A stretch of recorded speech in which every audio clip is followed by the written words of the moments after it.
Bonjour à tous, petits et grands. Aujourd'hui, Madame Lecture va vous lire Martine au parc.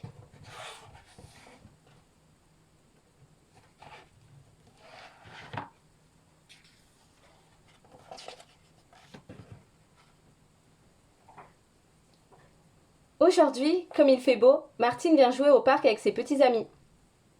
Bonjour, monsieur Julien, dit-elle au gardien. Bonjour les enfants, amusez-vous bien. Mais surtout n'abîmez pas les fleurs. C'est promis, monsieur Julien. Et maintenant, courons dans le parc. Là, ni métro, ni voiture, ni autobus. C'est un endroit merveilleux. On se croirait vraiment à la campagne. Les messieurs lisent le journal sur le banc. Les dames, en faisant tourner leurs ombrelles, bavardent. Un merle siffle dans le buisson. Le jardinier jardine, le peintre peint, le gazon gazonne. Le marronnier donne des marrons et le rosier des roses. Qu'est-ce qu'on entend? C'est l'eau de la cascade qui rebondit sur les pierres. Si on prenait un bain de pied, dit Martine. Venez voir, on est aussi haut que les arbres, crie un garçon en escaladant les rochers. On grimpe, on glisse, on se bouscule, on s'assied au sommet de la cascade. Drelin, drelin, drelin. Ce sont les petits amis de Martine qui font une course de tricycle autour du kiosque à musique. Attention, fait une petite fille, voilà le peloton qui arrive. C'est François qui est le premier. Non, Bernard le dépasse. Voilà deux futurs champions. Dans les temps, au milieu du parc, les poissons rouges ont l'air de jouer à cache-cache. Pardi, il faut bien qu'ils s'amusent. Tiens, celui-là bâille au soleil. Jetons-lui quelque chose. Moi j'ai un biscuit. Le jardinier arrive avec sa tondeuse à gazon. Quel vacarme! Voilà tous les poissons partis. Martine est allée rejoindre ses amis sur le banc. La plus grande tricote pendant que sa petite sœur joue à la poupée. Comment s'appelle ta poupée? Elle s'appelle Caroline. Elle a un tablier à fleurs. Elle dit « Maman ». Elle ferme les yeux quand on la met couchée. Tu as une jolie voiture, dit Martine.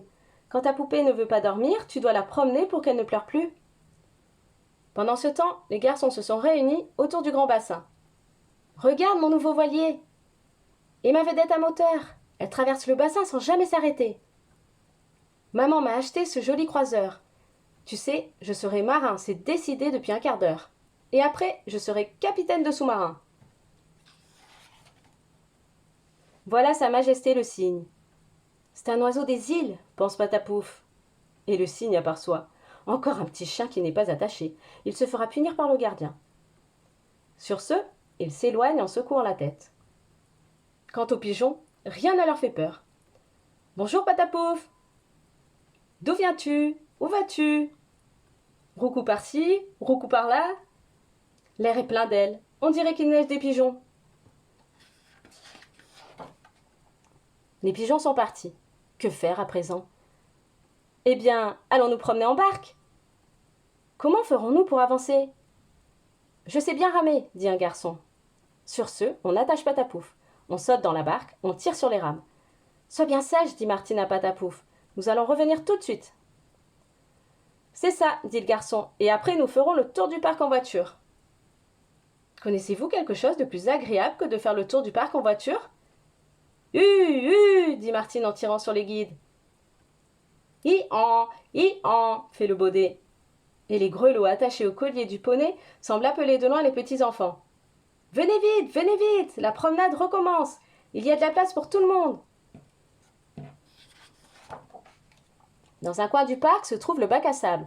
Là, c'est la mer, les dunes, le Far West. On creuse, on fouille, on trouve les billes de verre que Jean-Pierre a oubliées, une forme à faire des pâtés, une pelle, un seau rouge avec, peint dessus, un clown, un singe en train de faire des cabrioles, des étoiles de mer, des tas de choses extraordinaires qu'on ne voit que sur les petits seaux du grand bac à sable où l'on s'amuse tant. Qui vient jouer avec moi? Où ça? Sur le toboggan, près du bac à sable. Chacun court, grimpe, pousse le voisin. Martine prend place sur le toboggan. Attention, Patapouf, j'arrive! Pour sûr, on ne s'ennuie pas sur le toboggan.